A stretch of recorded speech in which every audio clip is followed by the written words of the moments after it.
Well, good evening, Nick. My name is Brian Trippett. I am known as the Front Porch Conservative.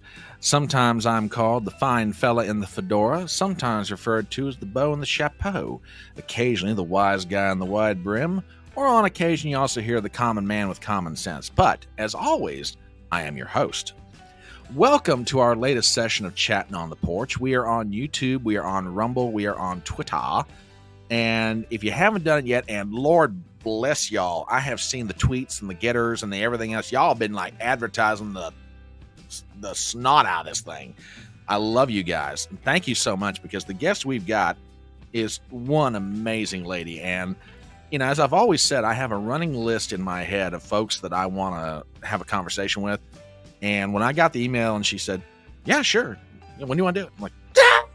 So anyway, don't ask me to do that again. I'm trying to be professional. Anyway, we're on YouTube, we're on Rumble, we're on Twitter, and this is going to be an amazing, amazing night. So if you haven't done it yet, send out a message to your friends. Tell them to get the butts in here, because this is going to be a truly, truly amazing conversation. It is said in American society, if you can drop one name and everybody recognizes who you're talking about, then the person with the one name has achieved a level of recognition that puts them up in some very rarefied air. For example, Elvis, Madonna, Prince, Beyonce, Eminem. Now, lest you think that this phenomenon is confined to American pop culture, nay, but no. There is, and there are, individuals on social media who have managed to achieve the very same thing. My guest tonight, at the mention of her name, usually elicits one of two general reactions. To a handful out there, she's like, no kid. But to most people, she's a hero. But that notoriety and that status as being recognized as a hero did not come without a price. This lady has walked through the valley and is now climbing up the mountain. And her story is being told in a documentary that's currently on Loor TV, LOOR.TV. Ladies and gentlemen, the Electronic Front Porch is honored to have Gothix. Lady G, welcome to my Electronic Front Porch. Hello. Wow, that was the most wonderful intro I have ever heard in my life. I am so honored to be here. Well, as I tell my guests all the time, I'm running a tin can and string operation here. I can't do much for you, but I promise you, I will give you one whiz bang of an intro, if nothing else. And then you'll walk away going, daggone, I gotta write that stuff down. How are you, dear? I'm doing so good. You know, I'm excited to be here, excited to chat. I love how it's called the Front Porch Conservative, because I always said, you know, once we get a house, I would love to just have a nice little porch seating area just to chop it up with people. So I love it. Oh, it is.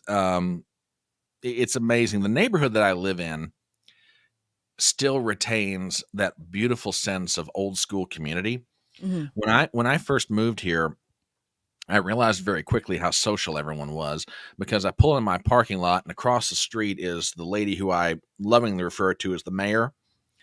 And she yelled over and said, hey, get over here. I was like, what for? We're drinking. I was like, I'll be right there. But anyway, oh God. Now I have a question just to satisfy curiosity. Your soul sister, Carrie Smith, I asked, well, no, hang on. This is, I asked her, I was like, how many hats do you have? And she sat there and did the whole fingers and thumbs and toes and all that. And she said, I think about 14. How many pairs of glasses do you have? And this is not meant badly. I'm just, because every time I turn around and I watch one of your videos, you're wearing a different set of glasses. It's like, what the heck with this woman? I think I have 6. Okay. Yeah. Okay. So pretty much one for every day of the week. Kind of, yeah. Okay, cool. Oh gosh, this is what, like I said, there's a million and one people in my head that I'm like, I absolutely want to get this person and have a conversation with them. And after I watched the documentary that came out, I was like, oh yeah, we've got to find a way to do this. So I'll tell you what, for those who are watching right now, maybe they're not familiar with you. Where are you from? Tell me about your family.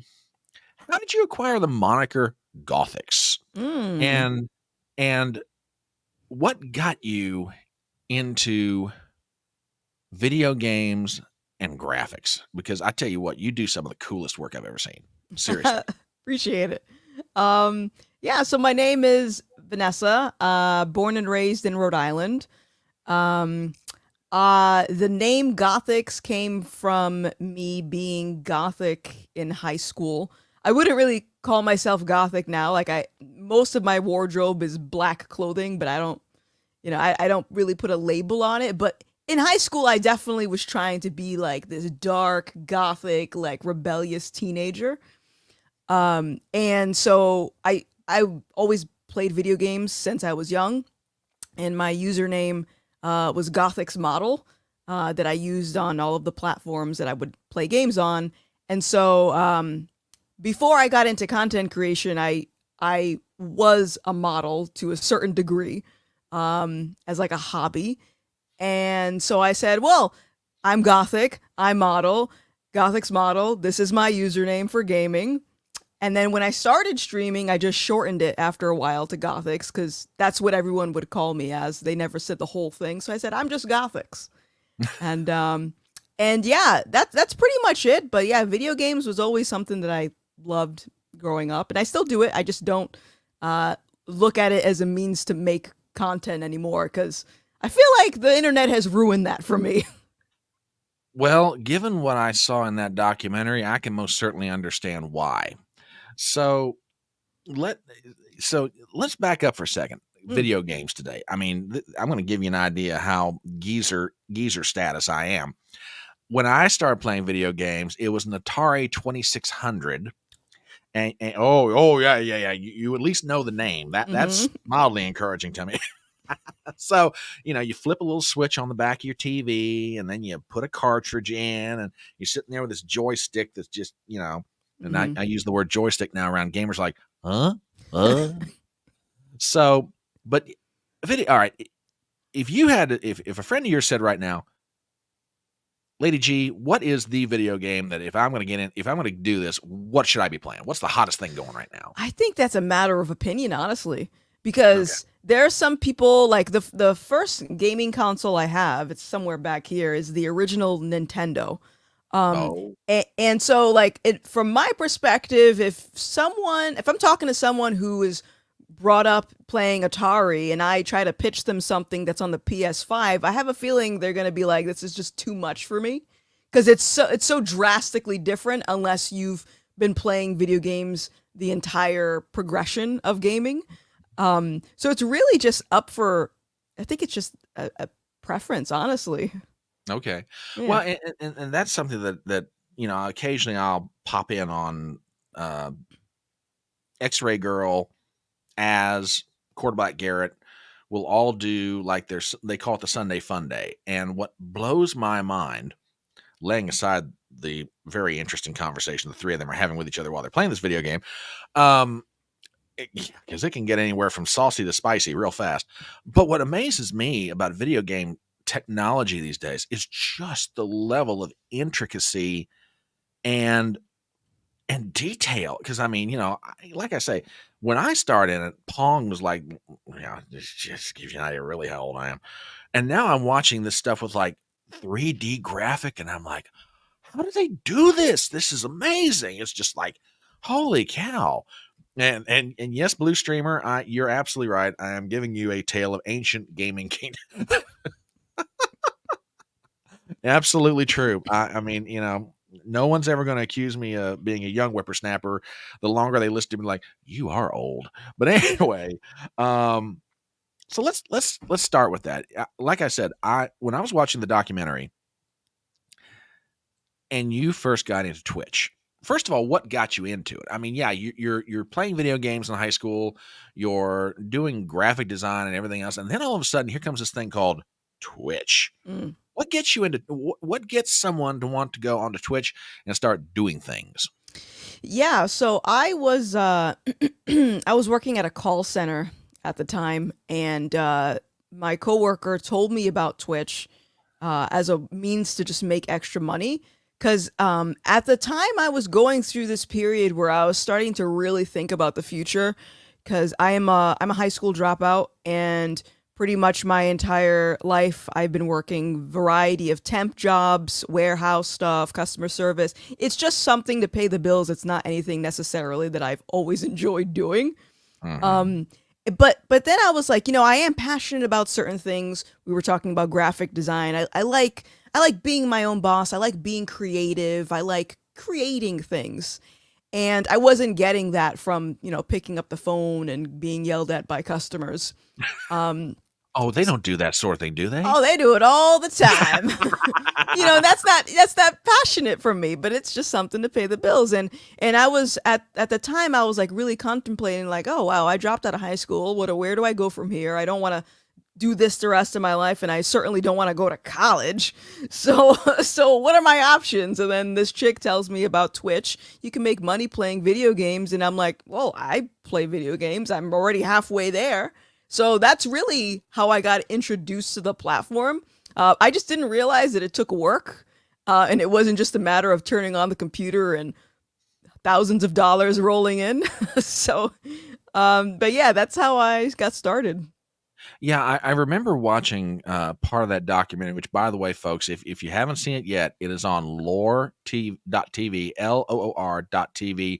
Go and check it out. It is, and I told Lady G backstage, I said that is probably one of the best put together things I've seen in forever. The cinematography, the music, the story, everything weaves so beautifully together. It's a fantastic documentary. But one of the things I noticed early on in the documentary is, and this is true, I think, of a lot of people in content creation, there is such an entrepreneurial spirit. And what made your story even more unique, you got all that creative juice. And there you are, you're making graphics and you're doing stuff on Twitch. And I'm watching some of the stuff you're doing. I'm like, oh my God, this girl's amazing. It's like, holy cow, how do you do this? It's like, you know, old grandpa sitting over here in the corner. I'm like, what is that over there? Yeah, I mean, it's just like, so I mean, but the entrepreneurial spirit is something that just seems to like permeate through most people in content creation because they're like, I want to work for myself. I want to be my own boss. I want to be that person that determines my own destiny. And I've always found that to be true, regardless of whether it's you or, just to drop some names here, Nerderotic or Az or Chrissy Mayer, Carrie Smith, etc. Um, but yeah, I was watching some of the graphic stuff you were doing very early on when your Twitch days, and it's like, man, this stuff is just nothing short of amazing. So, how long did it take you to really pick up an audience on Twitch? Mm. Because you're playing video games, you're doing these really cool graphics, vocalizers, stuff with like your vocals and everything else. And all of a sudden, people are coming to your channel and, you have almost actually you do. In the documentary, there's a counter where the number is going up and up and up and up. When did you start realizing, oh crap, I think we got a thing here? Yeah, I think honestly it took about 8 months before I had, I want to say 3, 4 people in my chat. So I was streaming Okay. to myself for a while. Okay. And then after 8 months, every month after that, I would grow an extra like 10 subscribers a month, or 10 concurrent viewers. I can't remember how. I think it was concurrent viewers. So at any given moment of me streaming, 10 people would be watching me, and then the next month 20 people and 30 people and so on and so forth. And what got me to eventually realize, okay, something is going on here, is that I every time I would stream, at the end of it, I would check my analytics. I would look at the numbers and say, okay, so I streamed for 3 hours, and at this point, I got a spike in viewership. So what was I doing at this point? All right, I'm Mm, going to replicate that.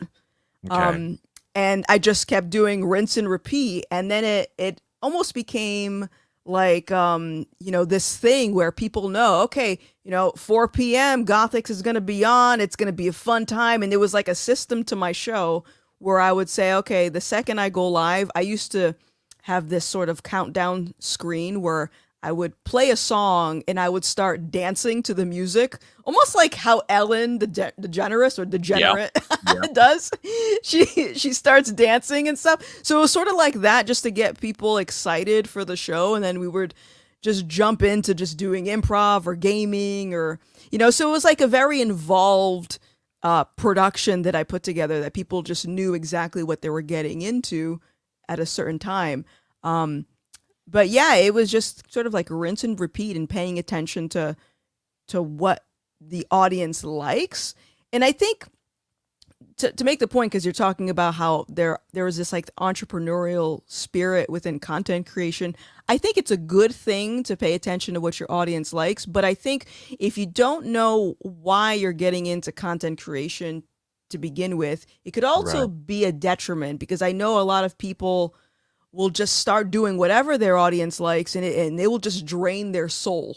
It's like they're living to just make money and they don't even enjoy what they're doing anymore. So I've seen it go both ways. I can understand that. And I get that whole analytics thing. I've been doing what I've been doing now since March 3rd of last year. And it is the most hysterical thing to watch me go to my analytics page on YouTube, because it's like, okay, we got 35 views today. That's a good video. It's like, all right. And then you're like, hey, I picked up a sub. And then you go back later, it's like, somebody unsub for my channel. What the? Just sit there and you're just mad as can be. And you're like, And I remember one thing that Jeremy from Geeks and Gamers said. He's like, and I think he was talking with George the Giant Slayer, George Molo. And he said, because he told him, he was like, George, look, keep an eye on it. Don't worry about it. It's going to have its rhythm and flow, but your point is well taken. It's like, you've got to know why your audience tunes into your channel and what it is they tune in for. So let's fast forward a little bit. So you're humming along, getting recognition on Twitch. Everything is going good. If you remember this off your head, that's cool. How many subs or folks following your channel did you have before the event? And we'll get to the event here in a minute. Like just followers or paid supporters? Either or both. I think as far as followers, I want to say it was around like 20,000. Wow. Paid supporters, that was sort of, it fluctuated because you on Twitch you can buy a sub which lasts for a month, but then you could also support the streamers through bits, which is like 1 bit is like 1 cent. So I would have a lot of on-screen alerts and graphics that would pop up if people threw bits at me, which added to the whole interactive factor of the show. But I had enough financial support to pay my rent, so just enough, Okay. Now that gets to where where everything takes a very nasty little turn.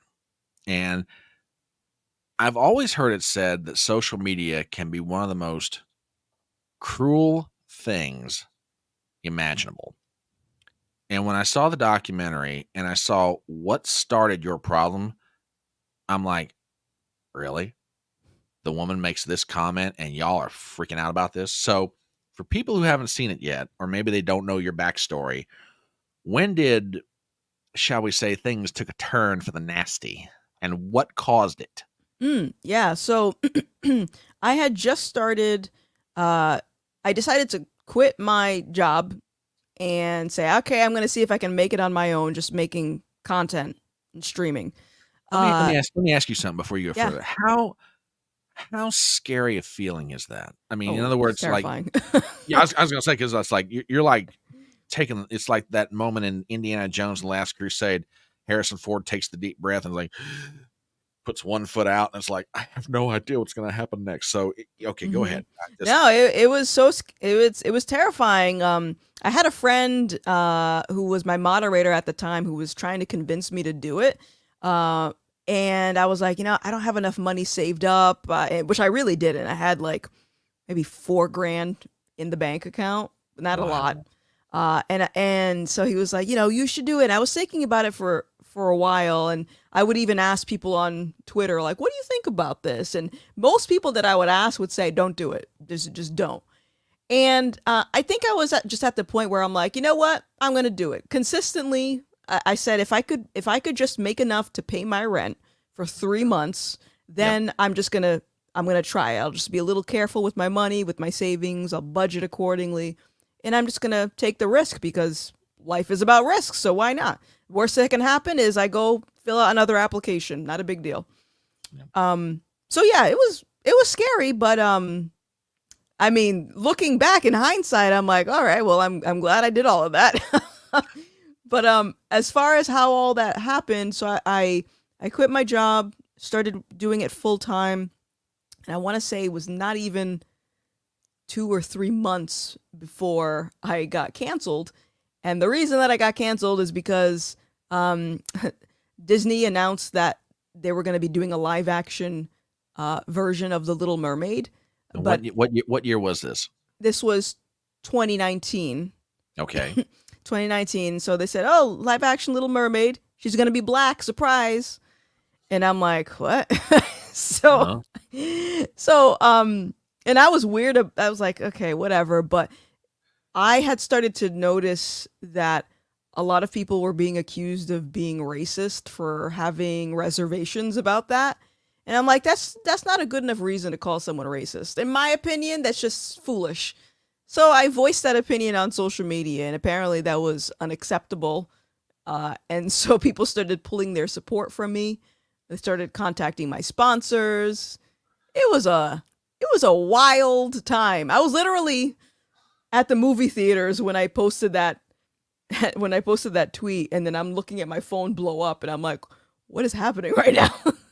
Yeah, well, and that's what surprised me about it. It did and it didn't, because in this day and age, it's just like the old rule about, okay, I may not agree with you, but you have the right to your opinion.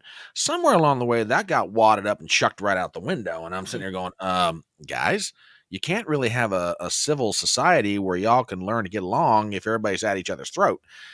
So I'm watching this go down, and I'm thinking, all she did was say, "No, I don't think this is a really good idea. We really shouldn't race swap, Ariel," and something. And then, I mean, some of the stuff, the messages you got, and it's like, and I'm watching this going, "Oh, you've got to be kidding me. The woman just simply expressed an opinion, guys. Come on. This is crazy. Absolutely crazy." I mean, Yeah. so you're sitting in the movie theater, and I can see it from your perspective. You're sitting there waiting for the movie to start, or you're watching the movie, you're cool, maybe bored, and you're like, okay, I heard the news about this. I think I'll give my opinion. It's a fairly, the take was so innocuous. I mean, did you have any idea what was about to happen? No idea. No idea. And the thing is like I mean, you can sort of see it in the documentary. Like I was doing some wild stuff on Twitch. I wasn't the most politically correct content creator, but I guess there was still sort of this expectation for me to behave in a certain way because of my skin color. So I was politically correct in one aspect, but not in the other, you know? And so that's where I think a lot of the backlash came from is people are just like, you know, this girl is black. Why is she talking like this? Mhm. Yeah. Yeah, I mean, like I say, it was just amazing. And so, and I know everybody here is going to see this documentary. Going, you better be, because the producer, the director, and the subject of the documentary would love to have. And I know y'all gonna give her support. I'm just giving you guys grief. But the turn happens. People are contacting your sponsors. People are like unfollowing your Twitch channel, and it starts going down. And I've got to say, and I say this with due respect and trying to be as everything, some of the clips that you had where you're talking about it on your Twitch stream, and just the look in your eyes, if the eyes truly are the windows to the soul, I'm sitting there going, oh my God, this girl's hurting. It's like that. I mean, that was just because you had this. And again, with due respect, you had a look in your eyes like someone had literally sucked the soul right out of you. I mean, it was like the dead eyes of a snake. I think that's accurate. I was dead. Yeah. So, I Yeah. mean, how bad did it get? I mean, yeah, people are going to watch the documentary. They're going to have some idea, but as the old saying goes, you never know what it's like until you walk in somebody else's shoes. Mm. How bad did it get for you emotionally? Oh, it was really bad. Probably like I had always I've told people that throughout my life I had always wrestled with spurts of depression here and there. But that set me over the edge. Like that was the lowest part of my life, and I've gone through some really bad things like growing Yeah, up. So that was pretty bad, and I think the reason it was so bad is because, well, I mean, number one, my livelihood was depending on it. I counted on pursuing streaming, and it was already getting taken away. yeah, And a lot of the people that were turning on me were people that I helped with their own careers, people that I sure. considered friends. Um, and then it just kept happening where I would just keep losing friends, people that I've invited over my house, invited to dinner, you know what I mean? And Yeah. it really hits differently because then you start looking at yourself like, am I the crazy one here? Like, am I really like, is everyone else correct and I'm just losing my mind? Oh, yeah. Yeah, I mean, because the self-doubt, the emptiness, everything else, because just like, I mean, I know I'm not even doing justice to what you went through emotionally, but it's almost like walking around in the dark and literally there is not an ounce of light for you to know where you take your step.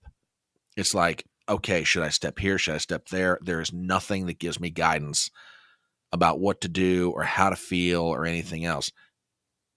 Let me ask you a question. Mhm. So how long did this go on? I mean, we're talking, this sounds like a war of attrition. I mean, so they start this fight. This goes on for what, 6 months, 9 months, a year? What are we talking? Mm. Yeah, so the timeline I forgot exactly when. I want to say I'm just going to estimate. I think Okay. April 2019. Let's just say All right. that's when I got canceled.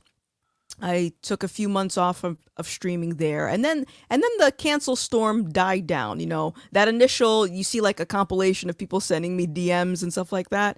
Hmm. Let's say that was part of the initial cancel mob, and then it died down eventually. I was able to make a return back to Twitch. Okay. I started attending conventions again and meeting with fans or the fans that I had left, and so it was all right. And then the beginning of 2020 started, and that's when I got canceled again for, you know, my political opinions. So it was really like, I want to say it was almost a full year of just nonstop me pissing people off on the internet. Oh, I can't possibly imagine you doing that. No, no, no. Now, see, here's the one thing that I find curious about your content creation, and I say this in the best way possible. I don't take you as a political commentator. I'm glad. Well, no, I mean, look, my side of the street, you know, if anybody comes to my channel, you know, all right, you're gonna get a pretty good healthy dose of politics, whether you want it or not, because 30 years of following, you know, the train wreck, you know, I kind of get an idea what's gonna happen on the tracks. When I go to your stuff, I don't look at it as being political. I just look at it as, okay, this is her opinion. It's based on experience and common sense. And everybody just, well, I shouldn't say everybody. There's a significant portion of people on social media that just freak the flip out. It's like, oh my gosh, will you all just get hold of yourselves and rein yourselves in here? You're being just patently ridiculous, you know. Um, so this goes on for like a year. Let me ask you this. When did you know, or maybe it's a better way to say this, where was the bottom? In other words, where's that either moment in time or that event or that whatever, and you said, I don't give a damn what I have to do here, but I'm coming out of this.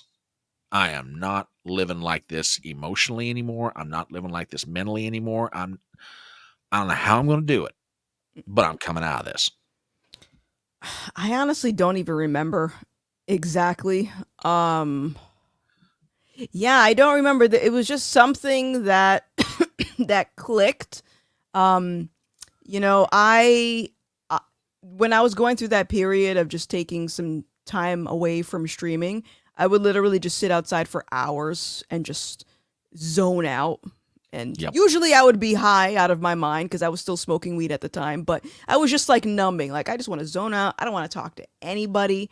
And I was Mhm. doing that for a couple of months, and I was, I don't know, I can't remember what it was, but something pulled me out of that, and I'm like, I'm just gonna keep going. And the thing is I also think I came to terms with the fact that okay, I'm not crazy.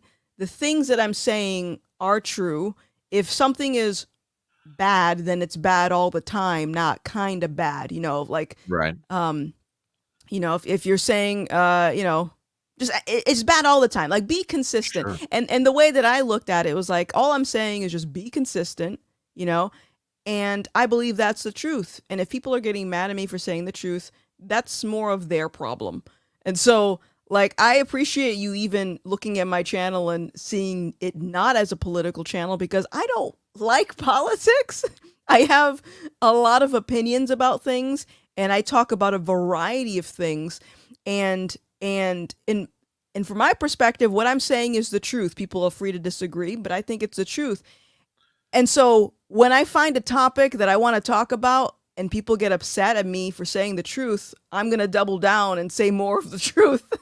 So that's really where my channel is just like, I'm going to talk about anything and everything. But I don't really remember what the exact thing was that said, okay, let's go. Time to snap out of it. Yeah. So, if you're just joining us, my name is Brian Tripp, and I'm the Front Porch Conservative. We are joined by the Queen of the Grift, among her many titles that she goes by, sometimes known as Lady G, sometimes most commonly referred to as Gothix. Now, speaking of topics that tend to like, for some strange reason, I don't know why people don't like your content. I just had to pull this up because I'm like, oh, this is just too good. Let's see. Does science support the LGBT? Is atheism more rational than theism? I hate the internet. Dear white saviors. And I'm like, well, gee, or better, don't be a sucker. I'm like, well, couldn't possibly imagine why this poor young lady is going through the meat grinder. It's like, bless her heart. What's the beef here? I don't get it. It's like, um, let me bring somebody else into this story that is near and dear to your heart now, even more than when you were going through all this, Mr. Saul. Hmm. So, or as you lovingly refer to him, Sauce or Sauce, or now, like I told you backstage, I'm full of crap. If you got something, if I throw something out there, run with it. You ain't I'm gonna offend running me. with it. Run with it. Um, how did you meet Saul? How long had you two um dated each other, and what was it like for him going through all this and watching the hell you were descending into? Because I mean, Mm. that's gotta be, I mean, from a man's perspective, love, nurture, protect. There's not a thing the poor guy can do here. I mean, beyond I'm keeping her away from the computer, I'm taking her phone, which of course he's not going to do lest he get killed. Um, and I mean, what's it like for him in all this? Because he's got to be just tearing him up. Oh man, he is my rock, man. So we got married 2 years ago. But we thank you. But we have been together for about 7 years, and we started dating when I was at the call center. So he was literally there at like the starting point of me saying I'm going to pursue this Twitch thing. Okay. And yeah, it's so crazy because he's definitely been with me through this entire journey. I think the first hurdle of the content creation realm that our relationship went through was all of the attention I started getting from my male audience. So that was something that he wasn't used to. And so we went through that together, and then he calmed down. At first he wasn't very fond of it, but he calmed down, and then when the cancel culture stuff happened, exactly as you said, it's, he was there for me, making sure I'm not doom scrolling, looking at mean comments.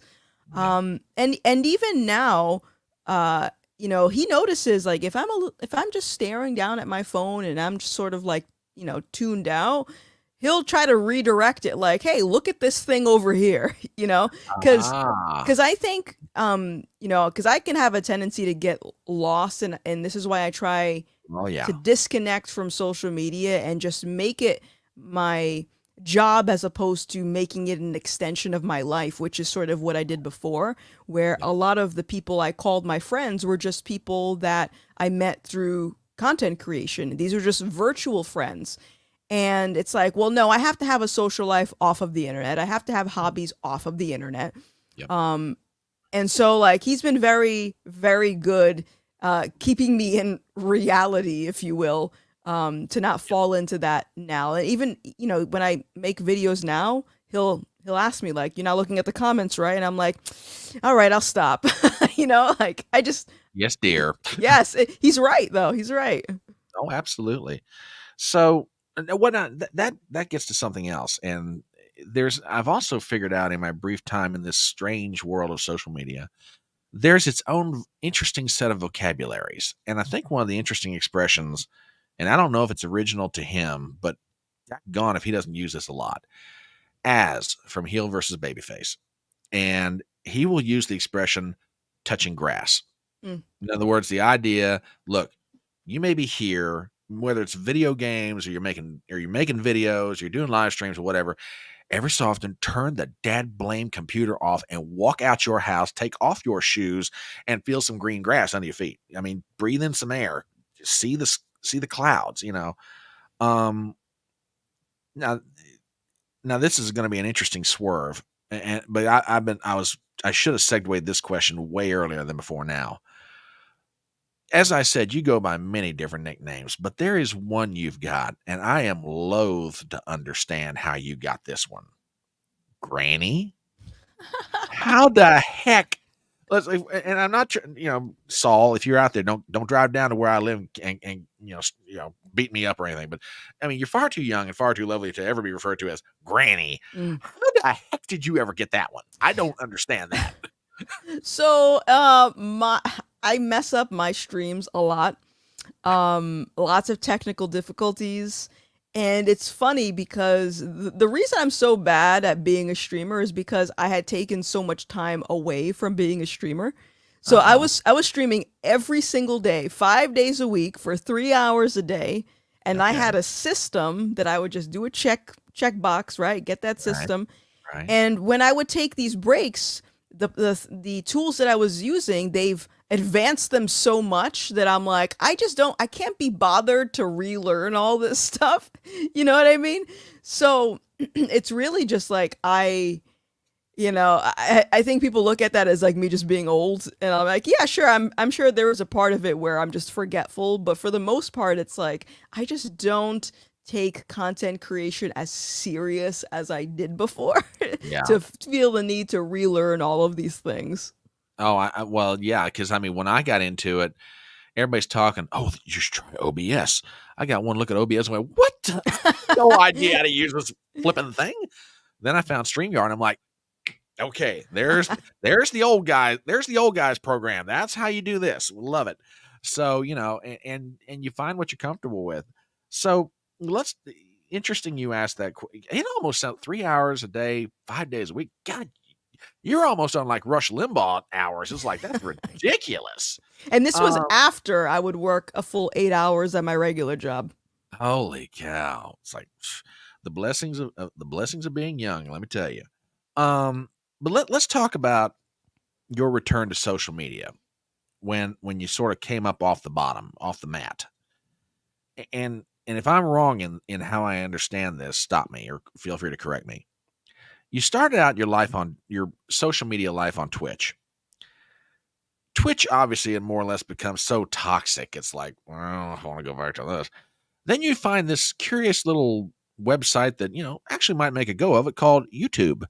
And so how nervous or how gun shy were you when you put out that first piece of content creation on YouTube? It's like, did you take the deep breath and like hit the button and go?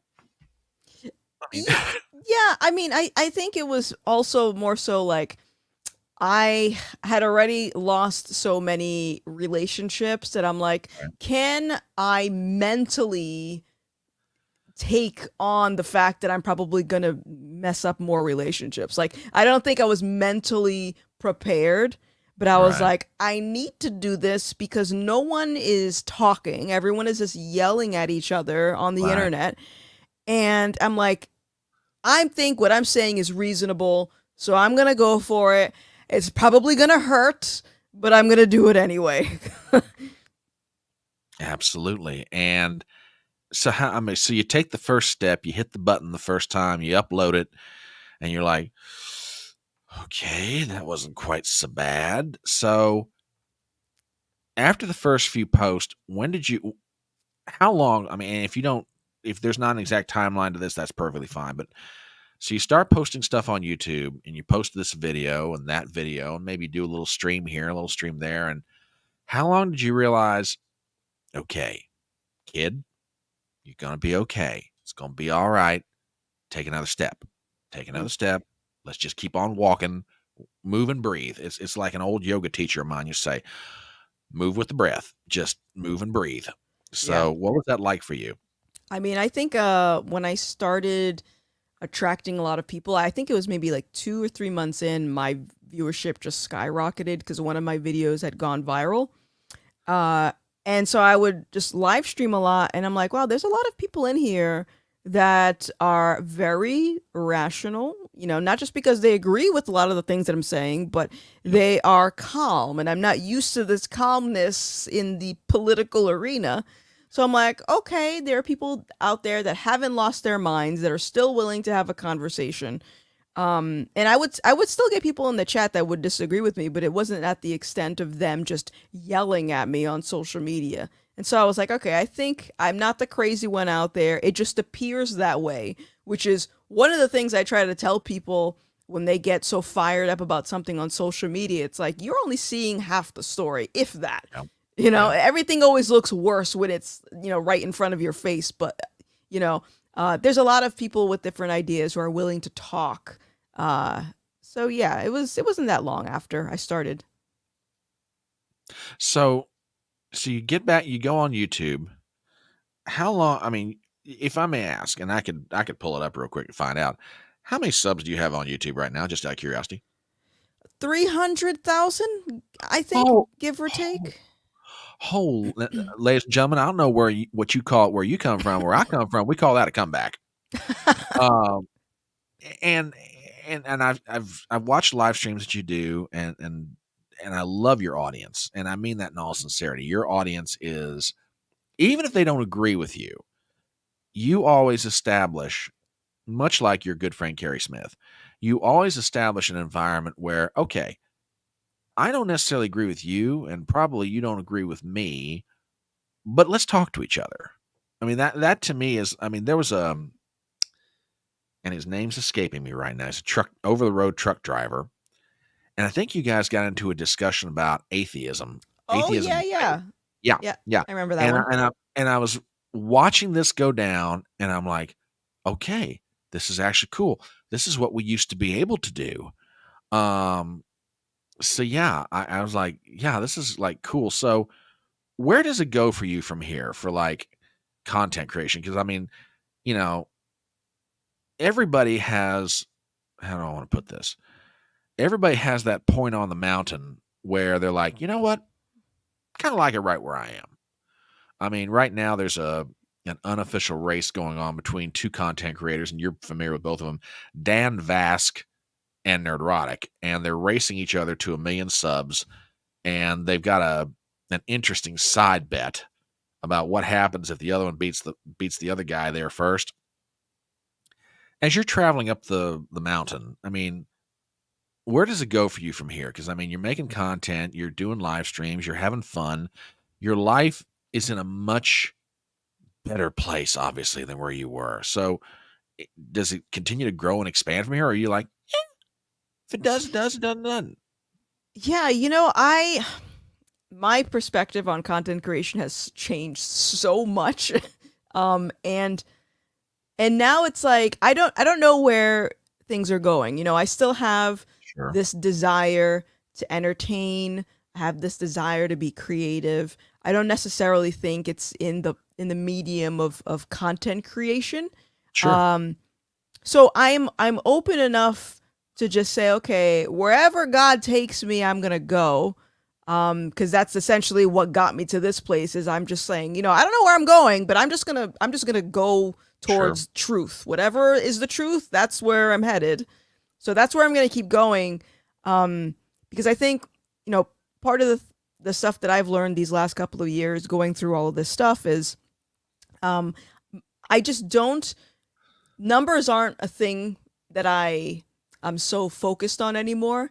Right. Before it was like, I got to say the right thing, I got to be on time, I got to have the schedule, I got to Oh do yeah. X, Y, and Z, got to get the numbers up. And now it's like I'll go a month not upload anything, and if I lose 2,000 subscribers because I upset somebody, I'm like, meh. Like it's not Yeah. bad to me anymore. Whereas before it was like I can't upset the numbers, and so like that's streaming was what I was essentially living for a couple of years ago. Me being a top streamer is that was my goal. And I feel like I've achieved something that I'm like, I have new desires. I just don't know where the desires are going to go now, you know? Sure. No, absolutely. Because you know, I mean, I have just the handful of examples of the people that I follow to have some idea of the journey that they've taken to get to where they are. And I will reference Nerdrotic on a regular basis because that man's story is just incredible. And if, for those of you who are watching and you're not familiar with him, go sub to his channel. If you're not subbed to Gothix's channel, what the heck's the matter with you people? Are you, and furthermore, if you're not subbed to my channel, what the heck's the matter with you? Yeah, you should sub right now. Exactly, daggone it. But anyway, it's like, Gary's story is like, he had no idea. He's just trying to find a way to stay in touch with people who used to hang out in his comic book shop. And all of a sudden, over the years, it's taken on this crazy life where, he's got a staff and he's got people and they're traveling all over the world and they're doing things. And it's like, holy cow. Um, that said, because I'm sure you've heard of Nick Rekieta Mm-hmm. at one time or another. Yep. Nick has made a statement, and I thoroughly and wholeheartedly agree with him. And that is, if ever there was a time in the history of the world for people, if they want to get into content creation, whatever it may be, now's the time to do it because the technology's there, it's available, and just go for it. I mean, I've always said there's one of three people that kind of inspired me. There's three different people that kind of inspire me to, get off the limb and fly. Gary's one of them. Chrissy Mayer's another, and Eric July. And I love the way Eric July puts it. Get in where you fit in. Whatever it is you got the passion for, talk about it. The first little bit is gonna be just rough as all get out. But man, when you get that thing grooved in real good, ooh, you're gonna have fun. But in that same vein, let me ask you this. For people who are getting into content, oh, by the way, old friend of yours popped by. I think you might know this guy. I love Christian. He's just too cool for school. I've told him, I was like, your nickname's the professor. And he doesn't get mad at me when I say it. That's kind of cool. So I think that's accurate. Yeah, He's it very really smart. is. Disgustingly smart. It's like I remember when I used to have a brain like that, and oh my, but the wattage that comes off out of this guy's ears is just like, holy cow. Yeah. And to be so young is just, and I've said, and I'm Christian, if you're listening to this is not blowing smoke at you, dude. I mean this in all sincerity. Bless your heart. You keep your head screwed on straight and nobody does anything bad to you, you're going to hit heights that is unimaginable. And I mean that in all sincerity. But for people who are getting into content creation and they're looking around and they're like, what do I do? How do I get started? What advice do you give them? Because I mean, you got to have people who've come up to you and said, "Hey, I really love what you do. I'd love to be able to do this." And it's like, where do I begin? What do you tell them? Yeah. Well, first of all, you have to have a really good stomach for it. I get questions all the time. How do I not get canceled? And my response is expect to get canceled. Accept it. It's going to happen. You can just breathe and you will upset people. It is what it is. Pretty much. Um, and then also I sort of alluded to this earlier. It's okay, you want to get into content creation or any field for that matter.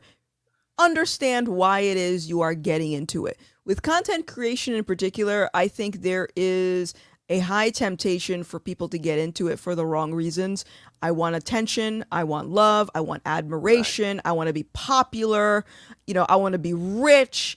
These are bad reasons. These are not good reasons at all. Do you like the hobby? Do you enjoy entertaining people? Is this something that's fun for you? Do you think you can offer a service to the world that the world wants? You know what I mean? Like these are good reasons, but all the other things, getting famous, getting rich, these can get taken away from you in an instant, as I discovered, Oh, yeah. And that's when I realized I was in this for the wrong reason. I started content creation for money, and my value, my self-worth was dependent on how many subscribers I had and how much attention I was getting. And then when I wasn't getting it anymore, I felt like nothing. Yeah. So figure out why it is you're getting into it. Very good advice. Very good advice indeed. If you just happen to be stopping by, my name is Brian Trippett. I'm the Front Porch Conservative. I am here with Gothix, and we are talking about the documentary that she has recently been a part of. Would you mind if we play? You got like a 30-second trailer out on your YouTube channel. Would you mind if we give folks a flavor for what it is they're going to be watching, if that's okay with you? Sure. Okay, hang on just a second. Let's make sure I don't boomer this completely. One moment. Do do do do do do do do. Okay, I think I can pull this off. So, ladies and gentlemen, this is a 30-second teaser, and the documentary was run about an hour and a half, if I remember correctly. Yeah, about an hour and a half. Okay, all right, folks, take a watch of this. And I just see like these pools of blood coming out, and I'm like, okay, I'm panicking now. There is no redemption. There is no conversation. It is whatever we say about you is truth, and you're done.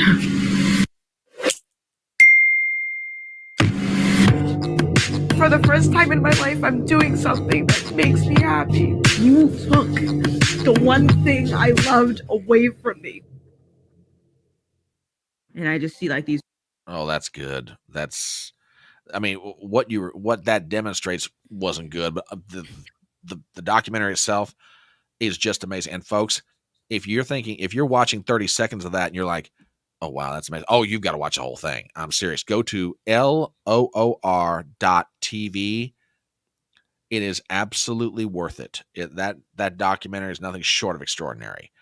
So let's talk about this documentary. So how did this thing come about? I mean, was this something that you and Saul wanted to do, and then someone came along and said, hey, I hear you guys are wanting to do this thing. Let's talk to each other. Or did he come along, see your story or know something about it, the producer, Graham Wilson, and he said, can we have a conversation? How did this documentary come about? Yeah, so no, we were not planning to do a documentary. I think at the time I had already started uploading on YouTube. My numbers were growing, and I started attracting a lot of people.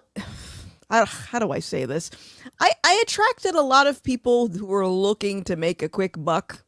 So lots of companies were like, we saw your videos, we're against leftist propaganda. We want to work with you, sell this product. I was getting so many emails. And so Graham, who's the director of the documentary, had sent me an email in the midst of all of these emails that I was getting. And I'm just going through them and I'm like, spam, spam, spam, don't want to work with you, because it wasn't, at that point, I was still mentally distraught. It wasn't even about money for me anymore. It was like, this is the truth and I'm sticking to it. So it kind of rubbed me the wrong way for people just to try to like get money out of my platform. Sure. And so I see this thing from Graham, and I'm like, oh, here we go. Some weirdo wants to make a movie about me, make some money. So I'm like, delete. How is that again?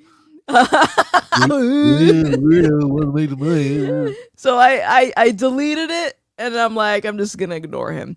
And then he kept sending me emails every couple of days. Eventually, it turned into like a week. And then he sent me a super chat when I was streaming, and I was like, all right, fine. I guess I'll respond to you. So we set up a Zoom call.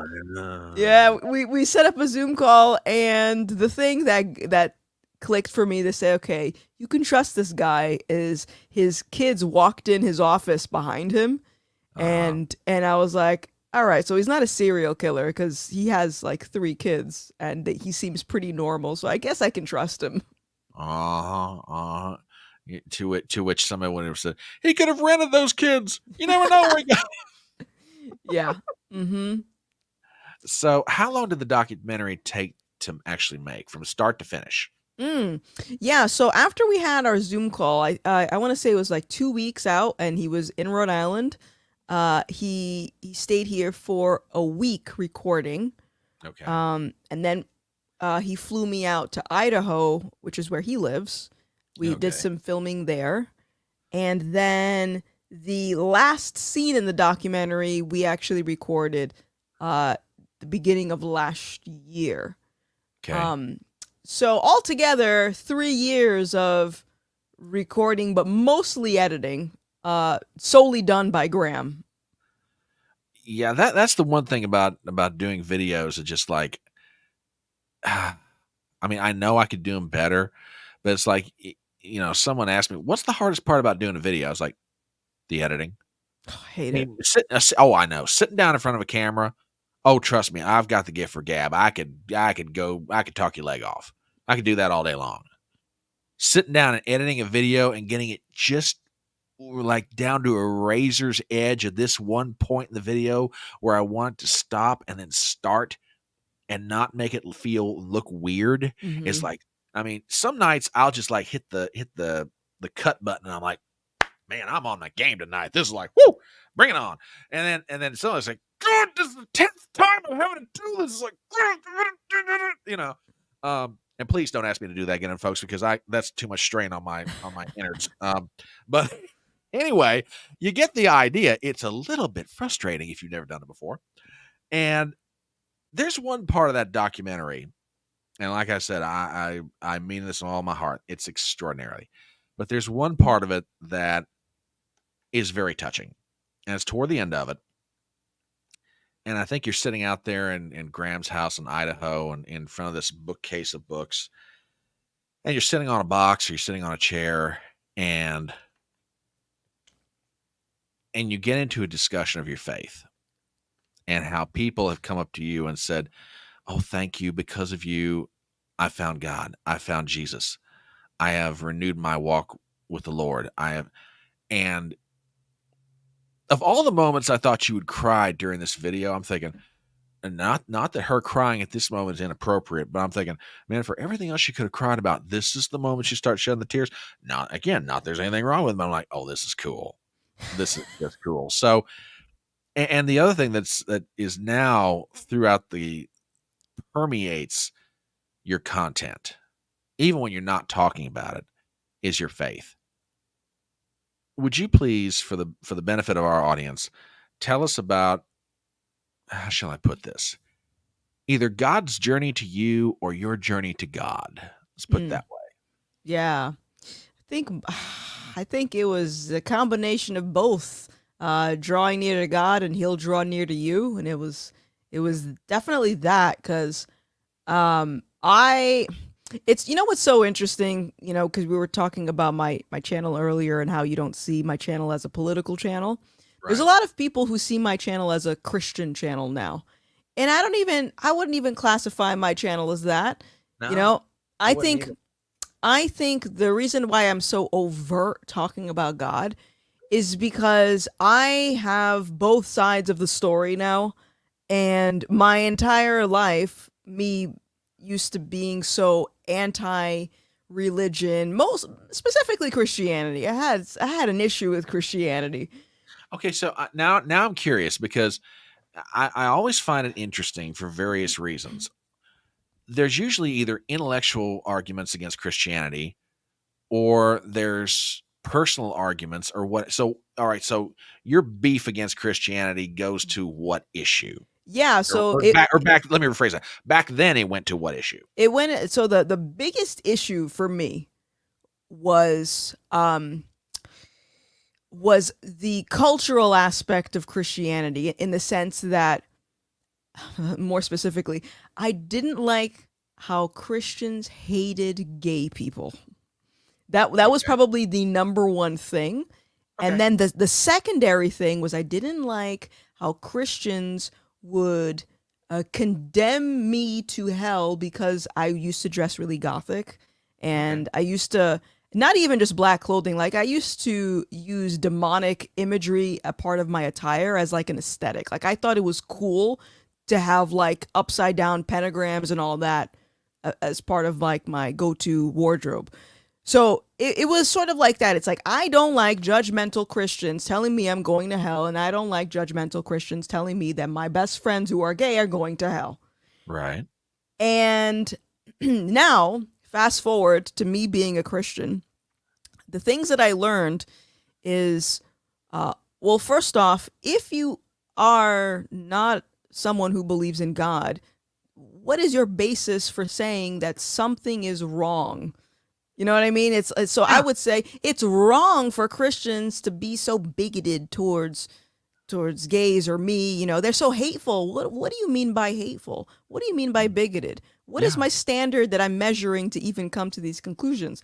I didn't have a standard. I had the standard of culture and the people around me that said this particular thing is okay. This is what we agree with, but that doesn't really mean that it's okay. It's just what we all agreed on. Right. Right. And then it's like, okay, and then as far as the Christians condemning me to hell, Christians can't do that. They don't have the authority to do that. So who is really in charge here? Who sets the standards for morality? And I believe that's God. And if, he loves us so much that we have the choice to either adhere to those standards or not. And I love God, so I'm going to adhere to those standards. That doesn't mean that I didn't have the choice, right? I have a choice in it. Sure. But my fellow Christian isn't condemning me to hell. I'm going to hell because of whatever I did. You know what I mean?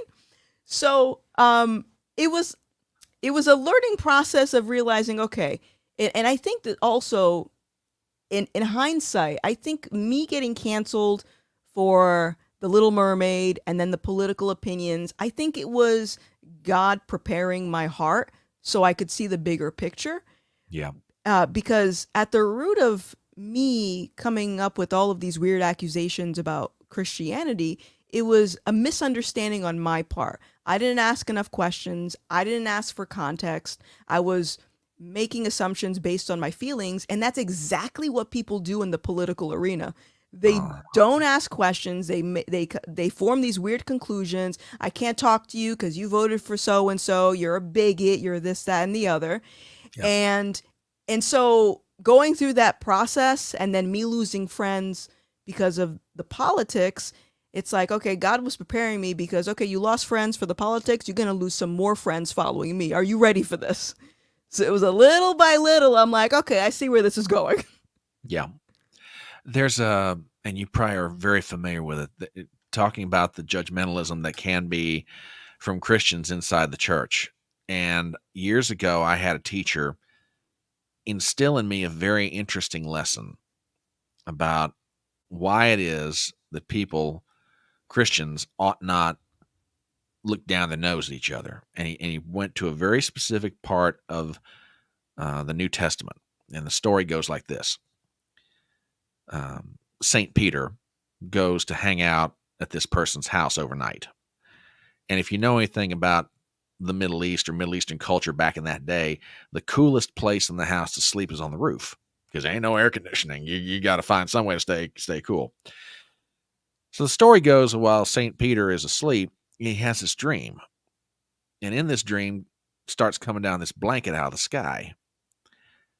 And when it falls flat on the roof of this house, there are all kinds of creatures inside this blanket. Now, if you're reading the King James, it doesn't really do it justice to what Peter was looking at, because what he was looking at was every creature that Jewish people were forbidden to eat. And this voice from heaven, Peter hears and says, Peter, kill and eat. It says, nay, Lord, I cannot do this. This is unclean. And the voice says something so important and so applicable that it just rings down through the centuries. What I have cleansed, call thou not common. In other words, you don't get the right to judge my creation. You don't get the right to judge what I've declared to be whole. You just accept. Now, there's a whole bunch of permutations come off of that, but the general idea being, no, y'all are the same. And that's in that moment when Peter realized, hey, if I go and proclaim this gospel of Jesus to this Gentile over here, I don't get to judge him. He's part of the family. And to me, that's one of those stories that it just rings down, because it's like, y'all understand how to deal with each other or get along? You might want to go back and read that one, but that's just me. Yeah. I mean, that's definitely something I've had lots of conversations about.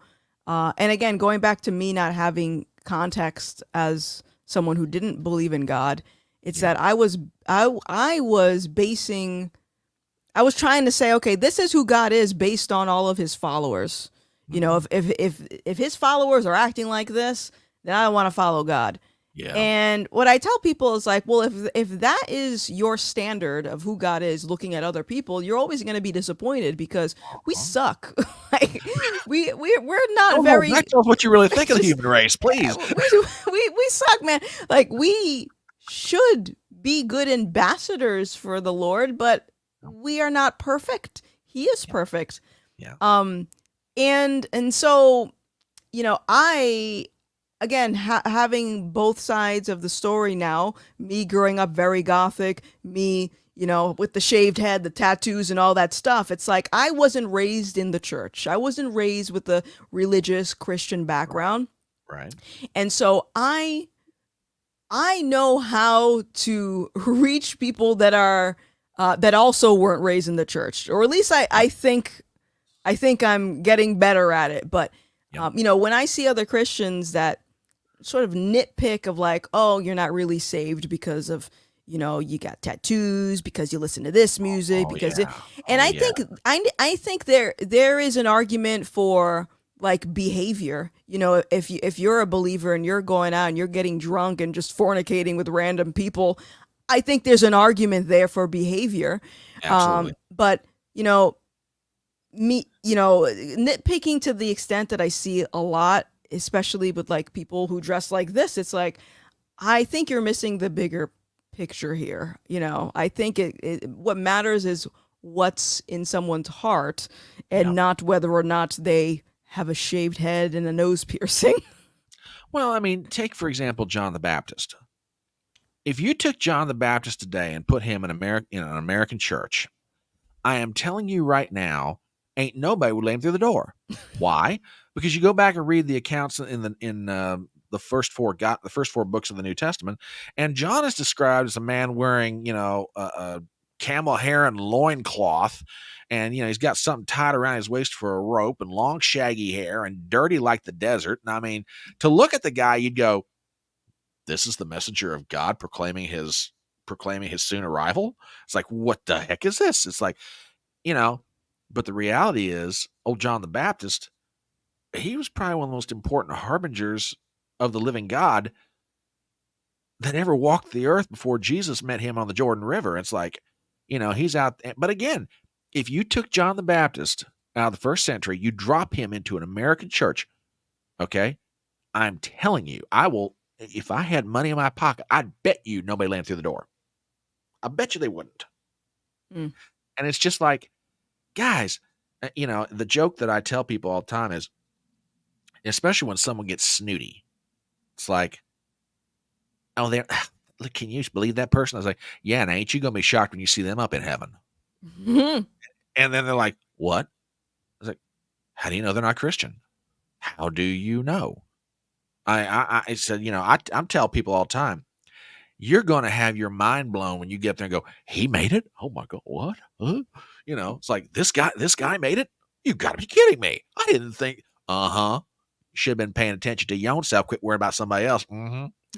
So, so yeah. So let me ask you one question. And this Sure. kind of flips back to the question of content and not even so much content, because the thing that I love about you and Carrie and so many other social media content creators that work the cultural side of the street, if I may use that term, when it comes to content creation, is you guys are at the vanguard of talking about subjects that a lot of people just will not get into for whatever reason. When you're looking around at the country in general, or just in the sphere that you have the eyesight to see, you're like, this is concerning me more than anything else. I mean, there's 1,000,001 issues right now that are being debated on social media. The trans issue. What is a man? What is a woman? How do we want to educate our children? What kind of place do we want to leave for them? Tradition, innovation. I mean, but when you're looking around and you're looking at all these things that you're talking about, you look at this one subject and you're like, man, if we do not get a handle on this thing, we are in deep, deep trouble. What is it? Or is it just one thing? Could it be multiple things? Well, I definitely, before I found God, I was sort of, as you were describing, like very concerned. This is going to hell in a handbasket. I don't know, think there's any hope for the country. And I've definitely calmed down because I've read the Bible, and now I know what's up. The big issue, I think, is if I were to say, okay, this is the thing that if people understood this thing, things would improve. Not necessarily get better to the extent of going back to normal, because I don't think there is a normal anymore. But Preach it, sister. but things would improve dramatically if people understood this. And it's that all laws that are created stem from someone's standard of morality. Right. So regardless if you're arguing about transgenderism, I don't even know. There's so many issues out there. I don't have a list in front of me. That's just it's like I mean, the old joke goes, it's like a mosquito in a nudist colony. Where do I start first? There's so many, and once you understand that every single law that is created comes from someone's standard of morality, your next question is, whose standard of morality? And that's really where, me overtly talking about God consistently on my channel stems from, is getting people to get it through their head that it is futile for you to sit there and argue about the left pushing these policies or the right pushing these policies when you're still arguing from the same premise as the other people on the other side. In the sense that if your standard for morality isn't God, your standard for morality is going to come from the world, whether it's society, the social consensus, the media, whatever. It's going to come from the world. And the problem with that is that the world always changes. It's always shifting. This is why people can't define what a woman is, because we have said that morality comes from whoever has a degree in psychology. And so that's really, I think, the main thing. It's like, no, I'm not saying you have to believe in God. I'm not going to force you to, because I don't have the power to do that anyway.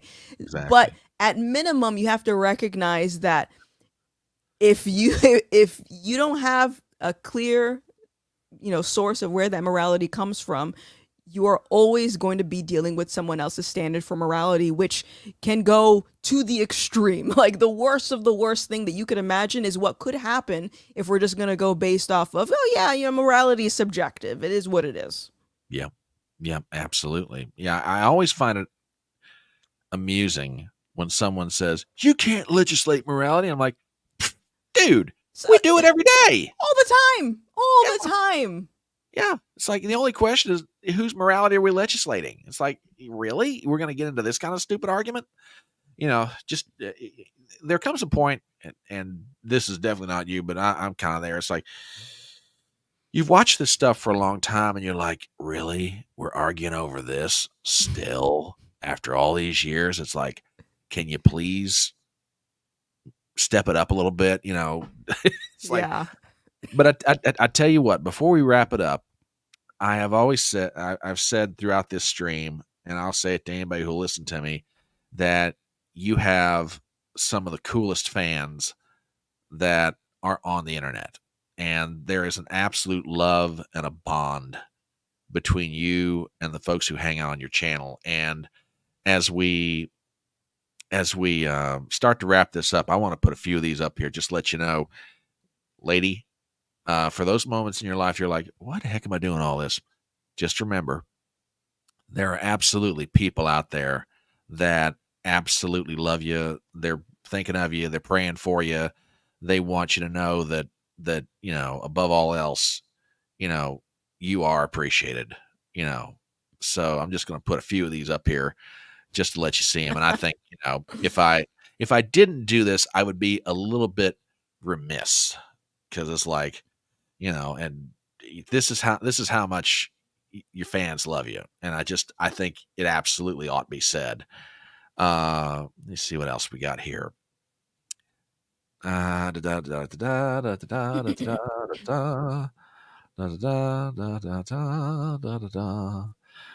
yeah. A couple of good friends of yours. I think you know those characters. I love all these characters. I know everybody. Yeah, the folks in this chat are absolutely amazing. So I'll tell you what, we'll wrap this thing up.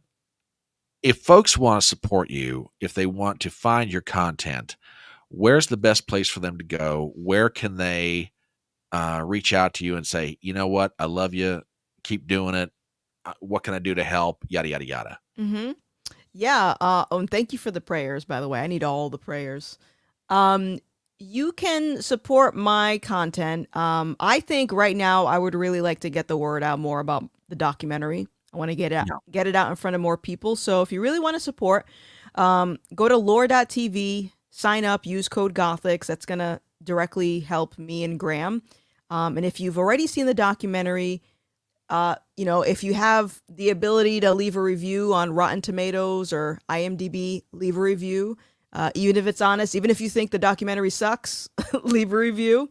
If you have a podcast or a YouTube channel and want to have me or Graham on for an interview, or you want to review the film, give your 2 cents, greatly appreciate it.